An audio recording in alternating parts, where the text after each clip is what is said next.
Hey guys, it's Kelly and welcome back to my channel. Today I am sitting down to talk about a very exciting topic, well, exciting to me, and that is all about trading in your vehicle, but more specifically, some of the mistakes I see people make when they trade in their vehicle. If you don't know anything about my background, I actually sold cars for several years, so I have seen quite a few trade-in transactions happen, and I've actually written an entire course dedicated to getting you the most money for your trade. But today I wanted to share the top 3 mistakes people make. I want to teach you why and how not to make them to ultimately give you more money for your trade. If this is your first time joining me, I'm Kelly and I'm the Car Mom. I review cars for moms and for families. Please subscribe to my channel, give this video a thumbs up, and comment below what other car buying questions you have. Okay, negotiating a price for your trade-in can be super stressful. And it's so important to remember that when you are trading in your vehicle, you are now the salesperson for your vehicle. So that's the first mind shift change I want you to have. There is 2 totally separate transactions when it comes to buying and trading your car. It is not one transaction. In fact, I really think you should try to keep the transaction prices as separate as possible. And a tip that I have is to ask for 2 deal sheets when you're at the dealership. Ask for a deal sheet, one with your trade and one without, just so you can make sure you understand the true numbers of each vehicle. But anyway, that's not what I want to talk to you today. I want to talk to you about the 3 mistakes that people make all the time when it comes to trading in your car. Okay, number 1, and probably the biggest, is don't devalue your own trade. I cannot tell you how often customers come into a dealership and start harping on their trade-in. And you have to remember, anything you say to dealership can and will be held against you. So you want to make sure that you have some bullet points ready to go when the salesperson asks you, oh, so why are you trading out of your vehicle? If you've never car shopped before, let me tell you what happens. You're going to go to the dealership and the salesperson is going to take you back to their desk. They're going to sit you down and start asking you some questions that seem harmless. And on some level, they are pretty harmless. They're just trying to get to know you, build some rapport with you, and understand why you want to get into a new vehicle. But one of the questions they're going to ask is, are you trading in? If you're trading in, we're going to say, yes, we're trading in. Then they're going to ask you, why are you trading in? Or what are some things you don't like about your current car? This is where you want to be careful, because what you don't want to say is something like, oh, this hunk of junk, let me tell you something. I'm having problem after problem. It gets the worst fuel economy. It is rusting on the outside. It has a ton of recalls on it, and sit there and trash your own trade. Obviously, there's things you don't like about it. Obviously, there's a reason you're upgrading, but let's be careful with exactly what we're saying. I think a better approach is kind of a less is more approach.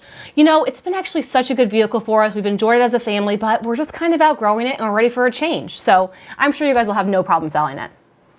Okay, there you go. Now you hyped up your own trade a little bit instead of dragging it through the mud. I cannot tell you how many times I have seen a salesperson take what the customer said during this needs assessment time and then use it against him when it came to negotiating. That would go a little something like this. Kelly, you want 25 for your trade? You told me earlier that it's rusting, it has open recalls on it, it gets horrible gas mileage, it could be hard to resell. And now they're literally using your own words against you. So be careful of this. Don't devalue your own trade, and make sure you have that answer ready when you're asked, so why are you trading that? One point I want to make on that is I don't think you should lie. I don't think you should tell the salespeople you love the car if you don't. It's fine to want to trade out of it. Just make sure you have those answers ready to go ahead of time. You can find a link in our description below to our car shopping workbook and our trade-in course. We provide some worksheets to help you prepare what to say. Okay. Number 2, don't overshare. This kind of goes with number 1, where I say don't devalue your own trade, but this one is happening at a different part of the selling cycle. So after you go test drive the vehicle and you decide to move forward, the salesperson is then likely going to say, okay, it's time to talk numbers. I'm going to start by doing a walk around on your trade. The salesperson is going to take you out to your trade and they're just going to walk around the vehicle. This is something that I was taught to do while I was selling cars. Walk around the vehicle and just touch every little dent and ding. Don't say anything as a salesperson, because that would be rude. You don't want to be like, hey, well, what happened here? Don't say anything. Just walk around ever so gingerly and just touch things. You would not believe the amount of people who find the need to fill empty space by blabbing on about every little dent and ding and how it happened. I just touched it. I didn't ask anything. I was just inspecting it. And remember, this is what salespeople are trained to do. So as they're going around, if they're touching a little scratch, a little dent, a little ding, unless you're asked a direct question, you don't have to answer anything. You don't have to tell them the service records, the service history, or that your kid backed into the tree one time and that's why it has that dent. Less is more. If they have a question, don't lie, obviously. Answer the question truthfully. But besides that, you do not have to overshare about every little thing that they're inspecting. And here at The Car Mom, I'm all about saving you just as much time and money. So tip number 3 is a big one if you want to cut back on some of the back and forth that happens at a dealership. Tip number 3 is don't pretend you don't know what your trade is worth. First of all, we want to look like educated buyers, which we are. So to go to a dealership, tell them you want to trade, and then not know what you want for your trade makes no sense. It makes it seem like you are unprepared. And I can tell you something, I have never seen a car deal where the dealership comes out with a higher offer than what the customer was expecting. If you do not tell them what you want for your trade, they will not come out with a number that's higher. I promise you. You will continue to do the back and forth. You will say, well, that seems low. And they'll say, well, how do you know that seems low? And then you'll pull out your research and it's messy. Don't do it. Cut back on the back and forth. So when they say, what are you hoping to get for your trade?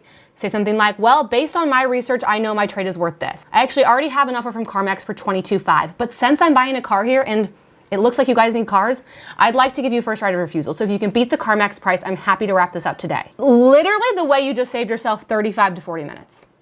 The way you just saved yourself 35 to 45 minutes, you can go watch like 6 of my tours. Please do not pretend you don't know what your trade is worth. You will look uneducated, they will try to take advantage of you, and it will take a lot longer to negotiate. If they come back with a lowball offer after you tell them what you want, it is very easy to say, okay, I'm sorry, I feel like I was upfront, transparent, I have other offers, this is obviously not gonna work, I'm just gonna have to take my business elsewhere, blah, blah, blah, blah, blah, blah. Like super easy to do. So good luck out there. I know that trading in and buying a car can be so stressful. And if you're looking for some more support in this category, definitely check out my trading course. It's an online course for $35 and we cover things like what to fix, what not to fix, how to prep your trade, how to find out what your vehicle's worth, and everything else in between. Happy car shopping.